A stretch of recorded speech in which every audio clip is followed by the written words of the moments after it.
આજે કાલોલ વિધાનસભામાંથી અલગ અલગ ગામમાંથી માનીને ચેતરભાઈ વસાવાને ન્યાય અપાવવા માટે આ ભ્રષ્ટ ભાજપ સરકાર દ્વારા માનીને ચેતરભાઈ વસાવાને ખોટી રીતે ષડયંત્ર કરીને આજે જે કોર્ટ દ્વારા જે 7 વર્ષની જેલ ફટકારવામાં આવી છે, ત્યારે આમ આદમી પાર્ટી, આદિવાસી સમાજ, અન્ય સમાજ આજે ખૂબ જ નારાજ છે.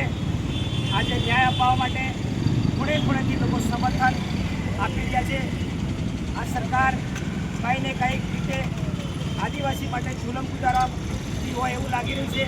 માનીને ચેતરભાઈ વસાવા હંમેશા હક અને અધિકાર માટે લડતા રહ્યા છે, ત્યારે ભાજપ સરકારને આ પસંદ નહીં આવતા આવા પ્રકારના ષડયંત્ર કરીને પોતાના પક્ષ ભાજપ સરકારની અંદર ઇન્વોલ્વ કરવા માટે આવી રીતે ફસાવાનું એક કાવતર કર્યું છે.